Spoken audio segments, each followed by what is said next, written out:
There was a doctor, there was a lawyer, a little boy, and a priest that were out for a Sunday afternoon flight on a small private plane. Suddenly, the plane's engine started giving them trouble, and the pilot grabbed his parachute and said, "You better jump, this thing's going down." And he jumped. Unfortunately, there were only 3 remaining parachutes. The doctor grabbed one of them and said, "I save lives. I have to live." And he jumped out of the plane. The lawyer said, "Well, I'm a lawyer, and I'm one of the smartest people in the world. I deserve to live." And he grabbed the parachute and jumped.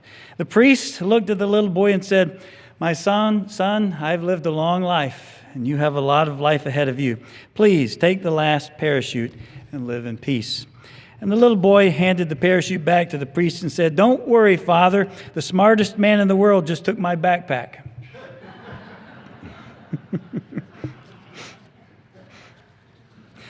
Well, the story illustrates how easy it is to concern ourselves about ourselves, especially when things really get tough, when things really, when the chips are down, as they say.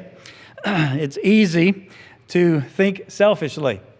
Very easy to do so. I want to tell a story that I read online. It's actually a lady named Cindy that published a story of her marriage and the troubles that she had and she experienced in her marriage. She writes this. She says, "The first year of marriage, in our first year of marriage, Vance had this annoying habit of turning on the TV each morning while I was sound asleep. And of course, the volume was on high when it came on. The TV was in our bedroom, and every morning I just wanted to kill him. I was furious. I told him so, but he didn't care. Vance kept doing this repeatedly day after day. I would threaten to burn his breakfast, but he would just take a kind of joy in annoying me and snicker at my empty threats.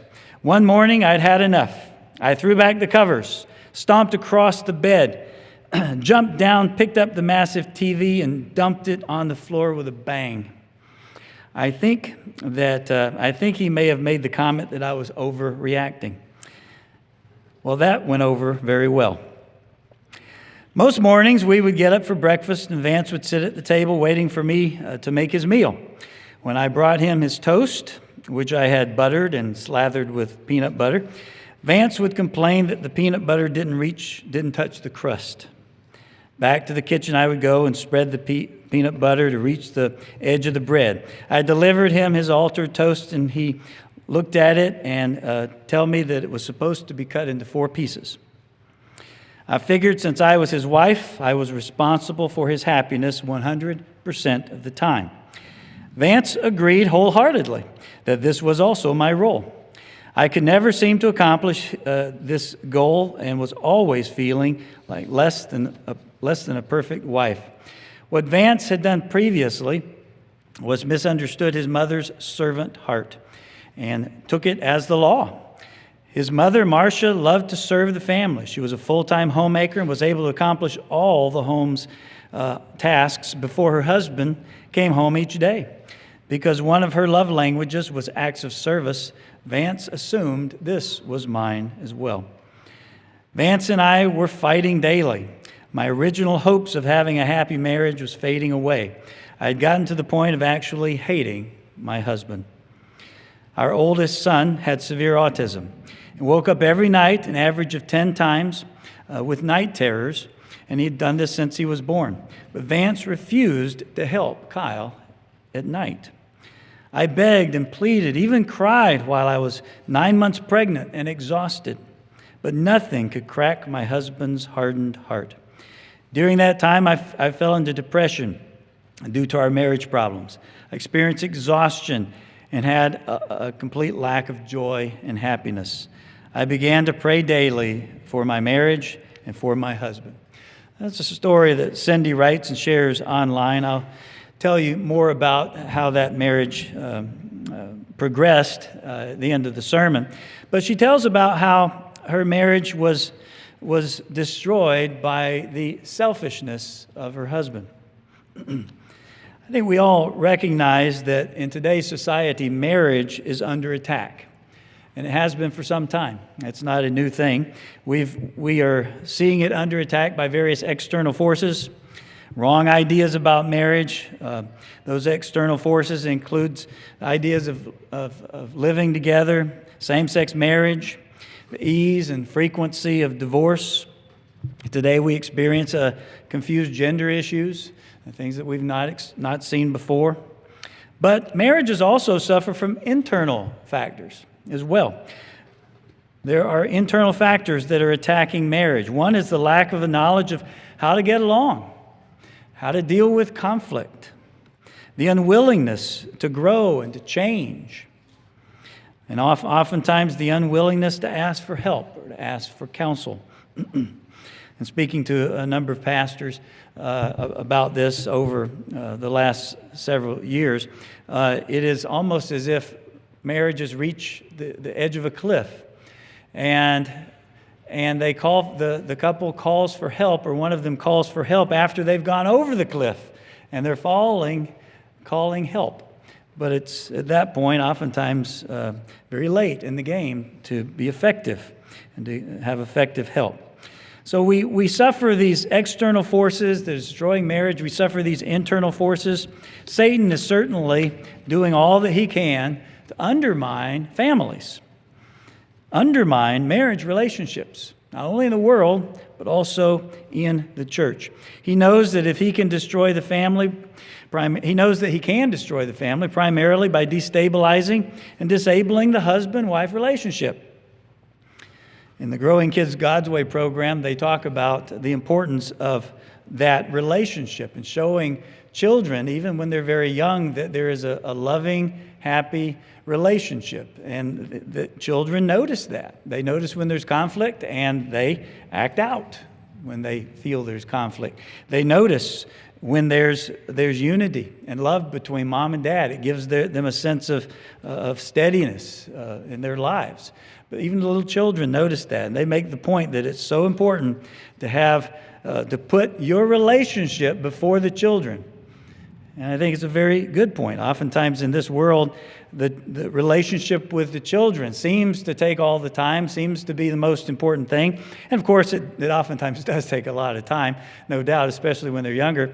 But how much effort do we put into the relationship with our spouse, especially after we have kids? It can be more challenging then. But that is the most important if the children are going to grow up in a happy family. The number one factor in troubled marriages, as many have observed over the years, is the problem of selfishness. Now, it doesn't matter whether we're married or single or widowed, wherever we are in life, it doesn't matter. In one sense, we experience selfishness. We have to deal with it. It is something we deal with in our common Christian lives. It is something that you could say we deal with from the moment we're born, in one sense. We have to work on this and overcome. It doesn't matter whether we're married or not, or will be married or not. We have to deal with selfishness. But I want to talk about this idea of selfishness versus selflessness in the context of marriage today, because I do think it is vital that we analyze how we're doing in that way, in terms of our relationships. If you are not married, perhaps you might consider it in terms of some of your other family relationships with mom or dad or others, close friends or family members, because again, we all deal with this. Let's turn back to Genesis chapter 2, Genesis 2. And we'll pick up reading in verse 18. We'll go back to the very institution of marriage. You've all read it many times and had it read to you. But it's important to consider what God had in mind when he developed this, because many people consider marriage as just a legal institution. You can get certain tax benefits. But no, in reality, it's an institution that God created. It says in Genesis 2, verse 18, it says, "And the Lord God said, it is not good that man should be alone." I could stop right there, and probably every one of us men, especially if you're already married, you could say it's not good. It wasn't good. If you were probably very happy on your wedding day to not be alone, to have that companion to be with you. It's not good that man should be alone. I think the same could be said in principle for ladies as well.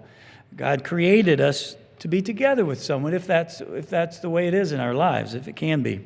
It goes on to say, I will make a helper comparable to him. This idea of a helper comparable, that they would go together, they would help one another. It would be a positive relationship.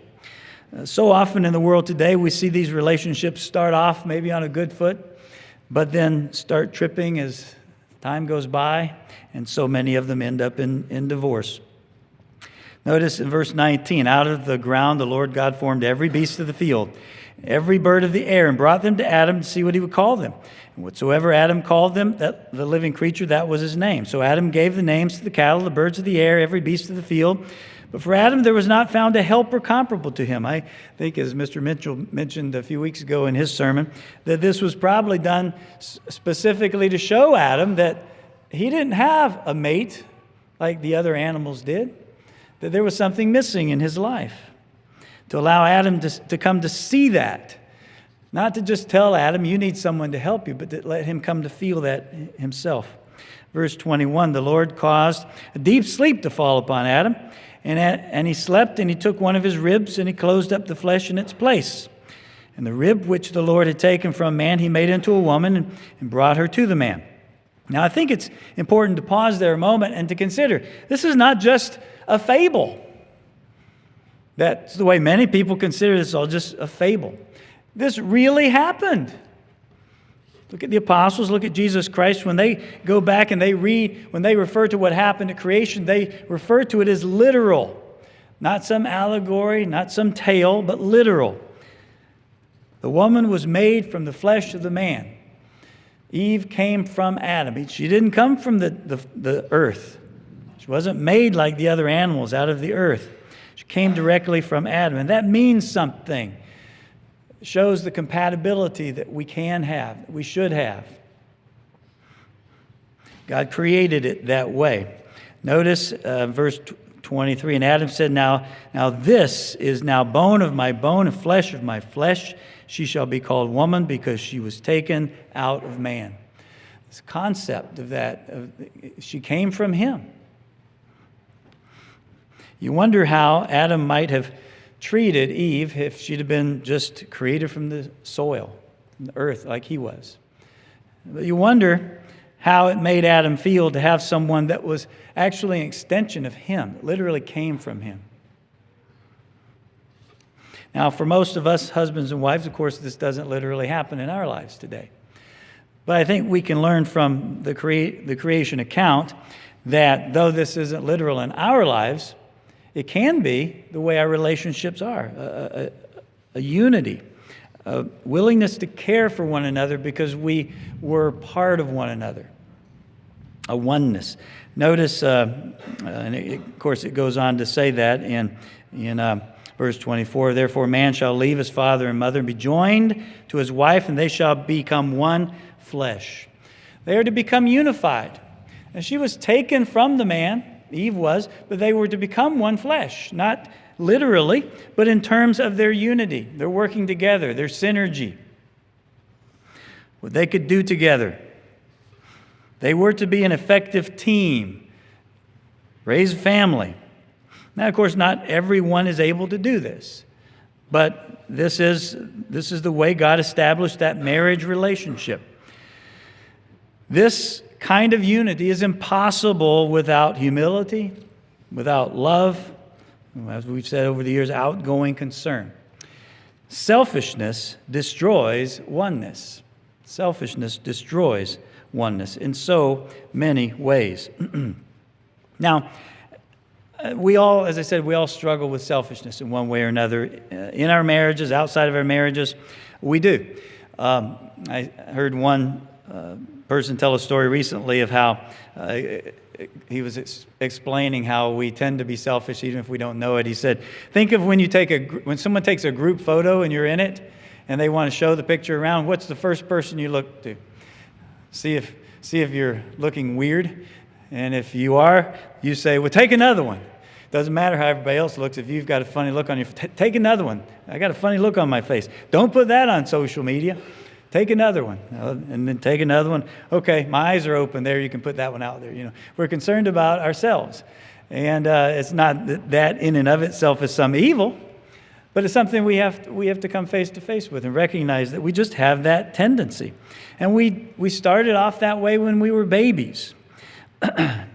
We asked for things. We said, that's mine, when it wasn't mine. We see that in our children. We see that in our grandchildren. And we have to teach them to share. It's not something that tends to come naturally. Now, it's true that some children tend to be more empathetic than others and have an easier time learning to share than others. But we all have to learn it. We started off that way, and our tendency as human beings is to be selfish. In a way, you could say that we were created with a tendency towards selfishness. Why? Because we can't read the other person's mind. Our thoughts are our own thoughts. We're self-aware. We feel our own feelings. We think our own thoughts. And therefore, we're most aware of ourselves. And unless we learn to be considerate of others, to think of their feelings, to consider what they're thinking, it's easy to ignore other people. Now, every one of us in this room have gone through some kind of training from the time that we were little to learn not to be so selfish. And there are probably, we could go around the room and you could probably share funny stories of your childhood, of things that your mom or dad told you, ways you were. And oftentimes we laugh at those things because we had to learn. We did. But it's a terrible thing, in fact, a traumatic thing, to think of being a child that never was taught these things. I've known several people over the years that were only children, and they've expressed to me how it was a challenge. They didn't really have anybody to share with. And so it was more challenging as they were growing up to learn these things. Perhaps you were told something like this. How do you think that made your brother feel? Or how would you feel if your sister did that to you? You were taught with perhaps something like, you be careful with that toy, you're going to hurt your sister. We're going through that with my grandson right now. He gets rowdy with a toy, and Sissy's standing right there, and he hits her with it, not intending to, but he's just doing what he wants to do, being excited. And a little sister gets hit in the head and starts crying, and of course he gets called over. Look what you did to Sissy. And of course, like I said, he didn't mean to. I think sometimes he does, but usually he doesn't. Not like he's trying to be evil, but he's doing what just comes to his mind. So he has to say you're sorry. So he has to learn to express his sorrow and learn to deal with the fact that he did something that hurt someone else. That starts early in our lives. And if we don't go through that in some way or another, it becomes so challenging when we get to adulthood. But we never really stop learning that lesson. We learn the basics when we're a baby. We keep learning until our deathbed. We keep learning. And I've had people tell me they've learned more about selfishness in their last few months than they had their whole lives. It's amazing how God teaches us at every stage of our life. And I think the idea of selfishness versus selflessness is one of the great lessons. We see that example in Jesus Christ, the perfect example of selflessness. And I've said it before, I don't remember any time where Christ worked a miracle to help himself. It was always to help other people. You think about, he was told to, make this rock into bread. Well, he didn't do that. Things that he did were for other people. If you can save others, save yourself from that crucifixion. He didn't save himself from that crucifixion. He said he could have called 10,000 angels. He didn't call them. He was selfless. Even when the opportunity to act, I don't think in a necessarily selfish way, but in a way that would have benefited himself, he tended to shy away from even that. Just a tremendous example of selflessness for us. But again, as children and all through our lives, we have to learn others matter.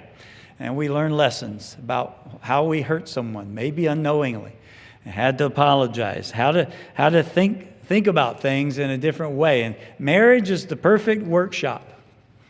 Perfect workshop for all of those things, because it doesn't matter even the early years of marriage to the later on. You learn more and more about each other, but you still mess up sometimes. You still learn things about yourself, and oftentimes those things that we learn tends to revolve around some concept of selfishness or selflessness. I tell typically young people as they're counseling for marriage, I say a good marriage is not rocket science. It doesn't take a rocket scientist to recognize what you need to have a good marriage. It really is based on the fundamentals, like a good football coach would say. It's the fundamentals, Oftentimes these are just not practiced, not the way they should be. Oftentimes the fundamentals of good communication. Well, it happens when everything's good and things are fine, but when things get a little bumpy, when there's trials in the relationship, then communication suffers. We go through in marriage counseling, we go through some very fundamental things and explain some things that I think most of them already know, but the emphasis I put on to them is these are the things you have to keep doing. Even though you know them, it's when you don't do what you know you should do that your marriage gets into trouble. It's not that you didn't know something necessarily that might have helped, and sometimes that can be true. This is where sometimes counseling can be effective. But oftentimes we get to these lower points in our lives and our relationships because we weren't practicing the fundamentals. We go through concepts of conflict resolution. What are the steps? What is a process that you can use to resolve conflict? And I explain to them as we're counseling, I say, most people just fight, argue, bicker back and forth. They don't put any thought into a plan to resolve that conflict. And so we go through one part of it is how do you resolve conflict as a couple? What is the process of it that you can actually go through? And I ask them to take that paper I give them, set it aside, file it away, and promise me that sometime in the future, when they're having a conflict, that they'll pull that out, that they've agreed to beforehand, pull that out and say, okay, let's work through this process. Because otherwise it just gets into an emotional tit for tat, and things don't move forward in a positive way. But it's those fundamentals. And when it comes right down to the most fundamental thing that we deal with that hurts others and hurts our relationship with God, it's selfishness. It's selfishness. You think about it within our families. Unfortunately, our real selves tend to come out in our families, right? We are who we are in our own living rooms. And oftentimes, if we have some bad qualities, it's our family that sees them and sometimes suffers because of that. We can sometimes put on a good show for others, and they don't see those bad qualities, or they don't see how much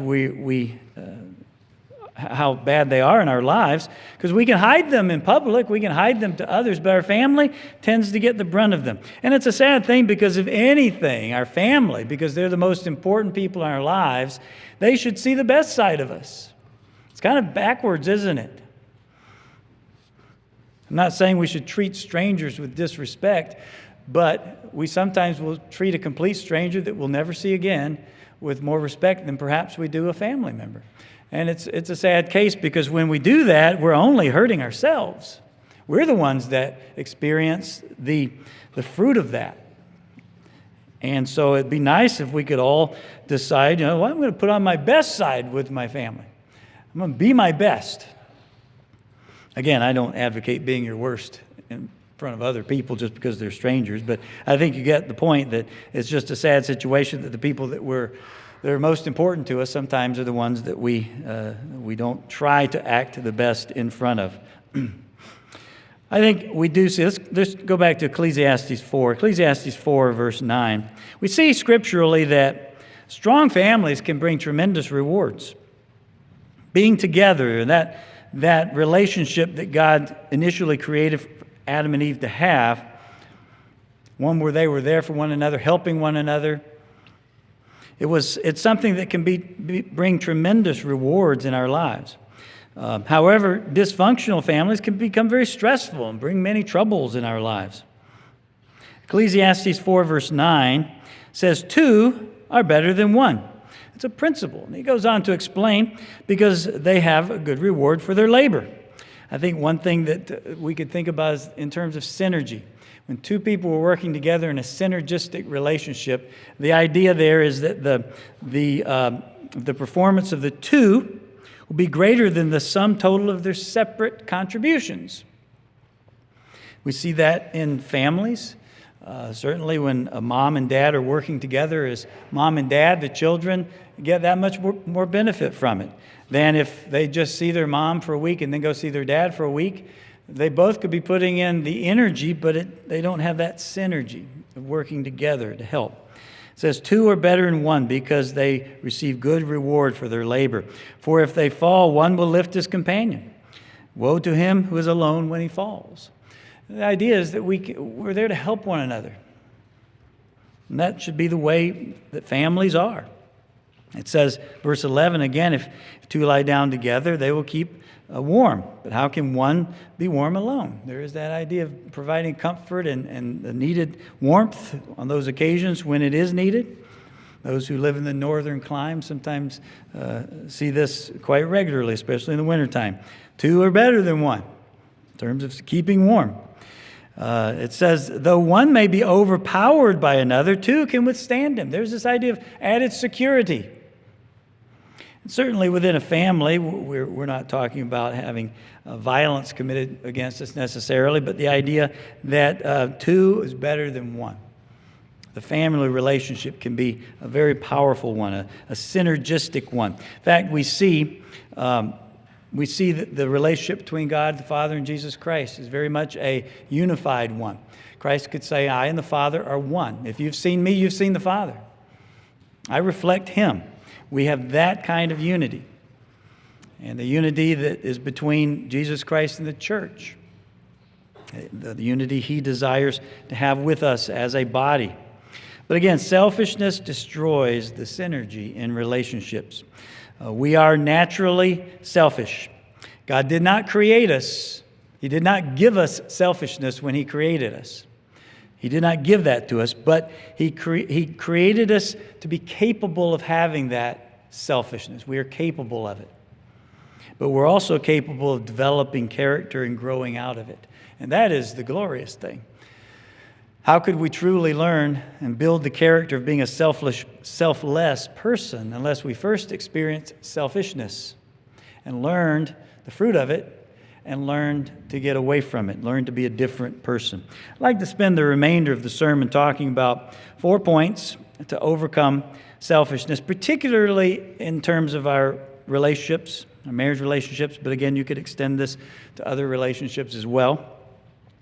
And I'm not going to talk today about specific tools that we can use or specific things so much as I want to get the overview, because unless we get the overview, it can be more difficult to practice the little things in life and do it with the right attitude and the right frame of mind. So let's go through 4 points quickly before we conclude the sermon. Point number 1 is to recognize and resist the influence of Satan and society.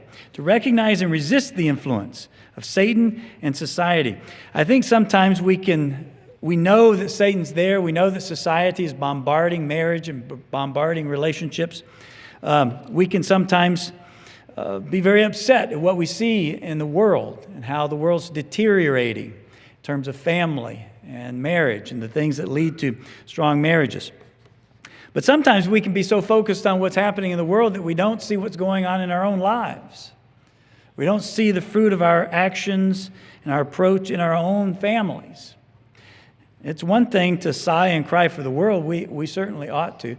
But we should not be so focused on what's wrong with the world that we forget to turn inside and say, how is that affecting me? How is that affecting the way I'm thinking about things? How is that affecting my actions? If we go back to 2 Timothy 3, 2 Timothy 3 beginning verse 2, again, we read this often in terms of prophecy, but I want to read it today in terms of how this society that is prophesied to get worse and worse, how it could affect you and me if we're not careful. Because we are influenced To one degree or another, we are influenced by Satan and society around us. 2 Timothy 3 in verse 2 says, and note how much of this revolves around selfishness at the very core. Men will be lovers of themselves. Well, there's certainly some selfishness in that. Lovers of money, boasters, proud, blasphemers, disobedient to parents, unthankful, and unholy. And just in that verse, how many of those qualities at the very core is selfishness? Me. Goes on to say, verse 3, unloving. Certainly to be unloving is to be selfish. Unforgiving. That's a very unselfish thing to be, to not extend forgiveness to certain other individuals. It's a very selfish way of looking at things. Slanderers, without self-control. I'll do whatever I want. Brutal, despisers of good, traitors. I'll just go where I can benefit the most. Headstrong. Well, that's certainly selfish. Haughty, lovers of pleasure rather than lovers of God. I mean, selfishness is at the core of all of these. So what we're seeing is a society that will become more and more based on what I want. We see it prominently today. What is history? It's what I want it to be. What are the facts? It's what I believe they should be. We've lost a sense of common reality. Everything is based on what individuals want to see. And those who want to see a similar thing tend to band together in groups and proclaim what they want to be history, what they want to be the perfect society of today. And oftentimes it is based on selfishness. It's cloaked in goodwill, but ultimately it often comes down to selfishness. These qualities in the world, we must recognize we will be influenced. If we don't think about that, then we will blindly go through life being influenced and not do anything about it.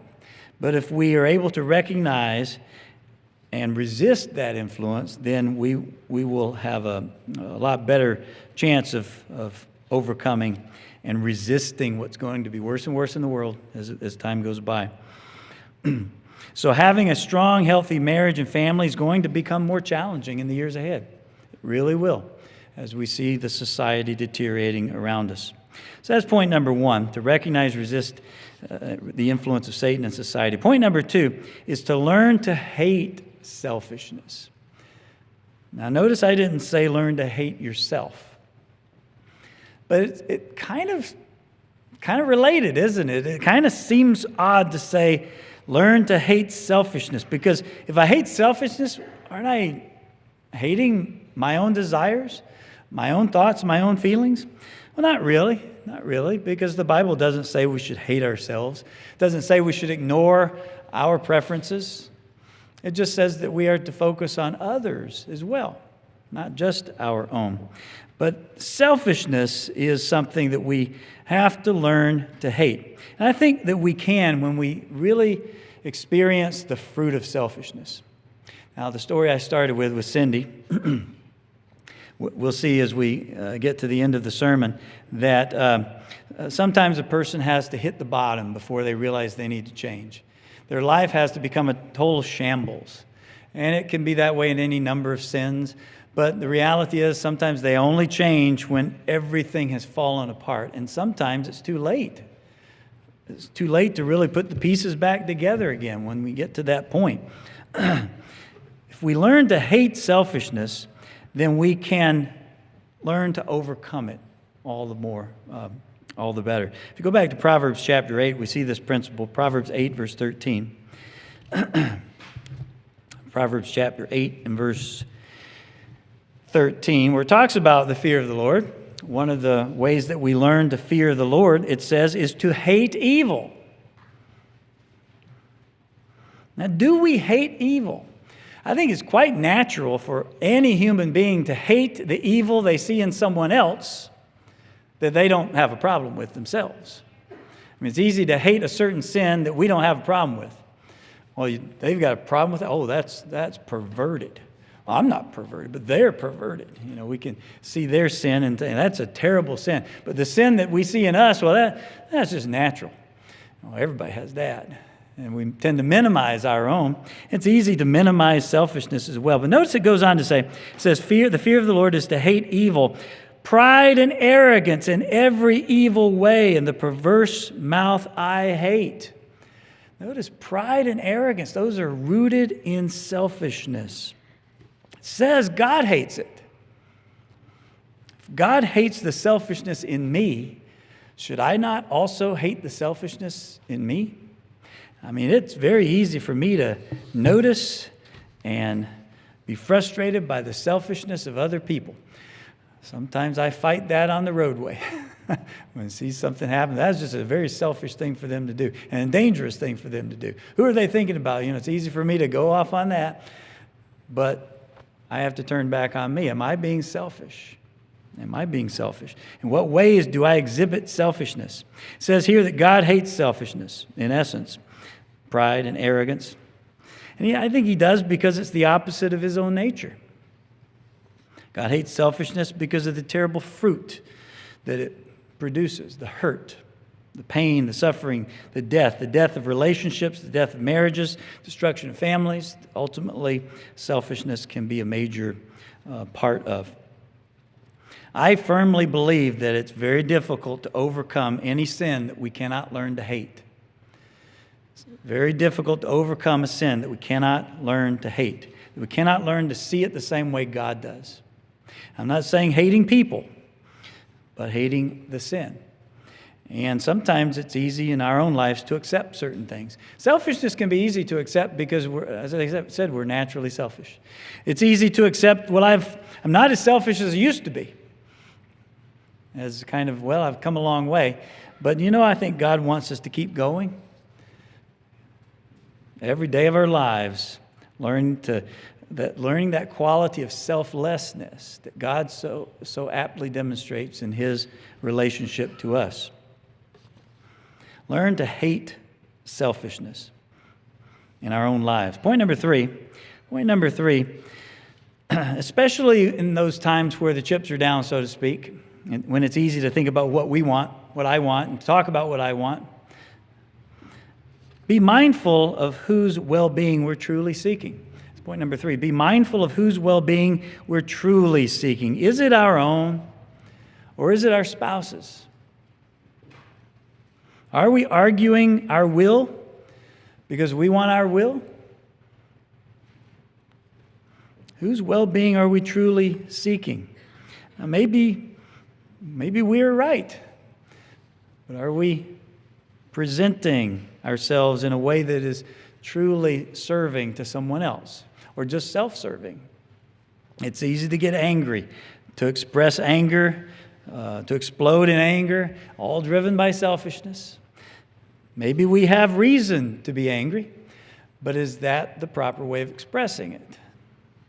Again, to be mindful of whose well-being are we truly seeking? Are we seeking someone else's? 1 Corinthians 10, verse 24. A principle here that is so easy to read, so easy to memorize and quote, but so hard in real life to put into practice. 1 Corinthians 10, verse 24. Let no one seek his own, but each the other's well-being. Again, that's easy when things are going well, but when things are stressed, when a relationship is stressed, or when there's frustration involved, it's hard to think about this scripture. It's hard to think about putting it into practice, but that's the time we need to. It's at those challenging times when God looks at us and sees, he tests us. He sees, okay, Gary, how are you going to react now? Because you're feeling irritated or you're feeling hurt.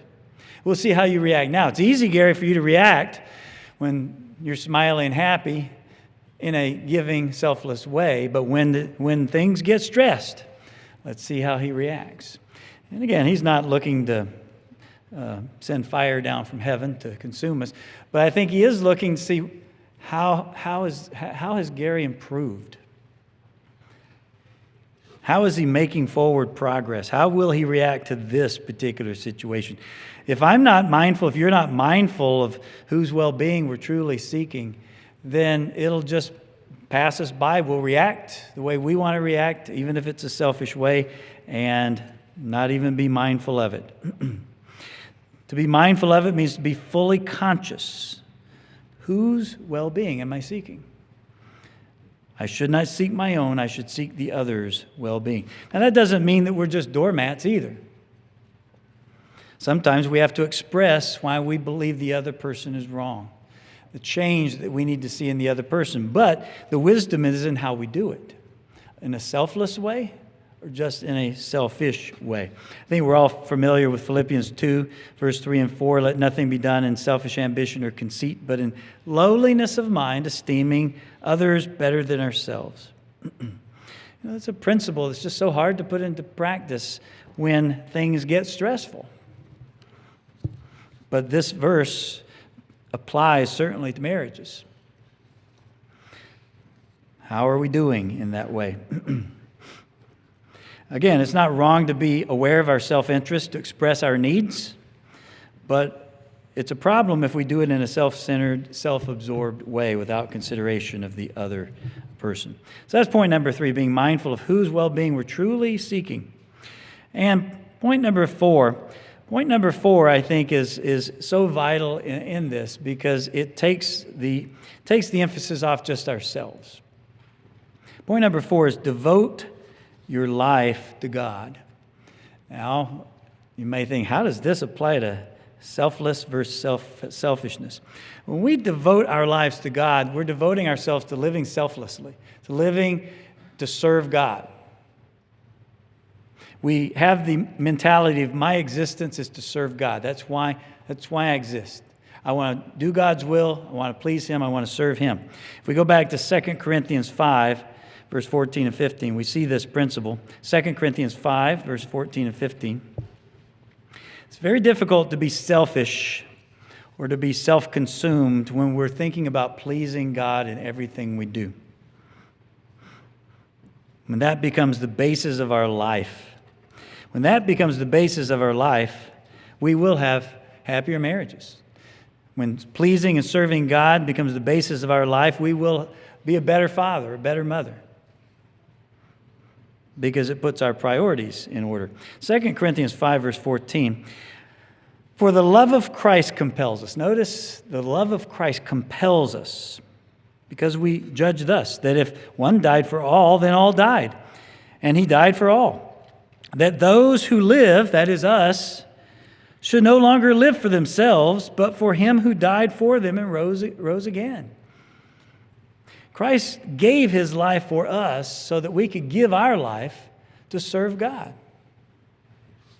Sometimes we put it in terms of He gave our lives so that we could have our sins forgiven. But it goes beyond that. It also includes having our sins forgiven so that we can be in a relationship with God. Let's go a little bit deeper with that, okay? We give our lives, we devote our lives, our existence to God, serving and pleasing Him. Let's go back to Matthew chapter 25. How does this look in a marriage? How does this look in a family relationship? We're familiar with this passage and the point that's made, but think about it in terms of a marriage. Matthew 25, and I'll just pick up quickly in verse 34. The king will say to those on his right hand, come blessed of my Father, inherit the kingdom prepared for you from the foundation of the world. For I was hungry, and you gave me food. I was thirsty, you gave me drink. I was a stranger, you took me in. And I think about this in real life terms. It may be easy to drop food off and to help somebody. We should do that. But notice, a stranger and you took me in. It's a little more intrusive in our lives, isn't it, to do that? I was a stranger, you took me in. I was naked, you clothed me. It seems to be a little more hands-on than here. Here's $100, go buy yourself some clothes. So you put clothing around me, perhaps one's very own, until you got them to a place where they could get other clothing, help them out. It says, I was naked and you clothed me. I was sick and you visited me. I was in prison, you came to me. It's not always easy even to get in to visit a person in prison. Sometimes you have to go through a lot to even see them, but people do that, and they go visit people in prison. Notice, though, we know what happens next. They say, when did we do these things? When did we see you hungry and feed you, thirsty and give you drink? And he goes on to say in verse 40, insomuch as you did this to one of the least of my brethren, you did it to me. I think sometimes it can be helpful to think how we treat our spouse is how we're treating Jesus Christ. One book that I read said that, especially when you're having difficulties in a marriage, when you look at your husband and wife, picture Christ standing right over their shoulder. Because the way you treat your spouse is the way you are treating Christ. Now, we're not, in our own mind, we're not trying to do that. But Christ takes the things that we do for one another as though we're doing it for Him. And by extension, He can take the things that we do to one another negatively as that we're doing that to Him. We don't visit the sick, we're not visiting Him.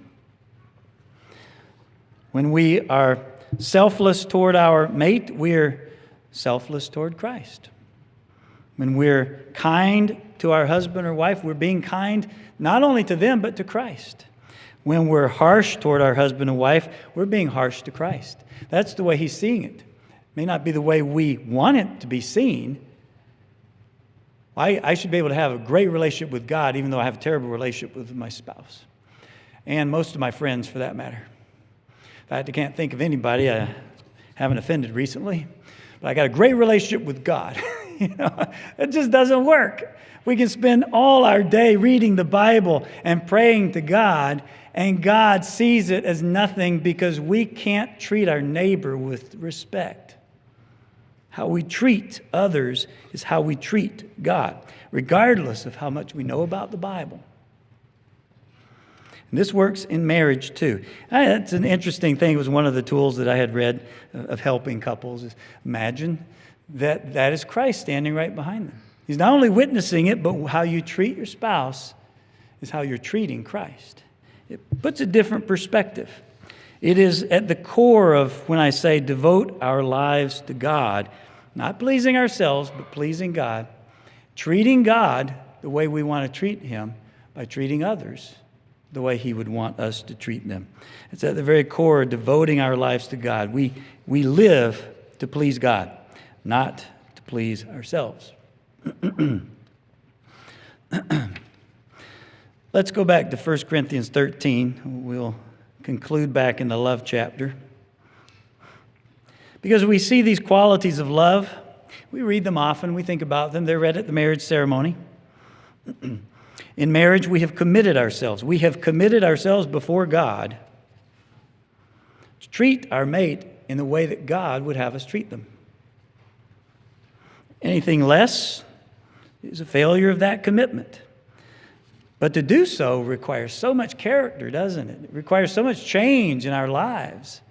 It can sometimes seem so difficult. I mean, read this and think about what it really means in 1 Corinthians 13, verse 4. Love suffers long and is kind. We can suffer long, we can be kind, but I haven't always been kind. There are times that I struggle, in the moment. I may not be kind. I might say something unkind. It says love does not envy. Well, I don't tend to envy, but perhaps on occasions I do. Love does not parade itself, is not puffed up. Notice the selflessness that is in those comments. Notice the selflessness that is in all this. Love suffers long. And why should I have to suffer? Because of someone else. Well, because I'm selfless. Love is kind. That's being selfless. Does not envy. Does not parade itself, is not puffed up. That's being selfless. Does not behave rudely. Does not seek its own. Is not provoked. Thinks no evil. And I think the Greek here you may have in your margin, does not keep a record of evils, of all the wrongs someone has done. Does not rejoice in iniquity, but rejoices in truth. And the truth is, God has given us in this life a workshop to develop selflessness. We may never get to the perfection of Christ. In fact, I know I won't in this life. But I know that in this life we can each get to the point that God knows If we can practice that kind of selflessness in this physical body, then we will be all the more selfless in a spiritual condition. This is a workshop, and a large part of that workshop is to help us to grow selfless and to overcome the selfishness. I want to tell you the end of Cindy's story that started at the beginning, the marriage that had completely fallen apart. This is not someone that's in the church, obviously, but marriages in the world can have happy endings, even when they go through tremendous stress. In her case, it had a happy ending. Her husband, Vance, when he finally hit the bottom, she was very patient to stay with him. He was able to recognize his selfishness. He asked his friends to help him to change. He asked God in prayer to help him to change. He looked to his faith. He was a Christian of the world, and even they can see and recognize selfishness. And he was able to get his life back on track, and the marriage was saved. And Cindy writes that story in a positive way. It was such a terrible marriage for so long, but finally, he was able to recognize what he was doing wrong and overcome. How much more should we, with the help of God's Spirit, be able to recognize the things like selfishness that disrupt relationships? How much more should we be able to recognize and overcome in our lives? Because God wants us, He wants to enable us to do so. And for those of us who are married, we have a tremendous workshop for doing just that. God, if we ask Him to help us, He will help us change. Now, not everybody marries, but those who do have committed to a relationship that will be challenging and sometimes discouraging. God gave us these challenges and these opportunity for challenges to help us grow. But we can also, with God's help, have strong, happy, very fulfilled marriages. Overcoming selfishness, learning to truly love another person that's close to us most of the day, even though it has its challenges, can be tremendously rewarding. And most importantly, God can see something in us. He can see the growth, the character, the change in us that He wants to see. We go through rocky times, we go through difficult times, but God gives us the power to overcome and ultimately develop His perfect, holy, righteous character. Open and looking at this, we can recognize how our own tendencies, examine ourselves, and become all the more selfless as we go forward.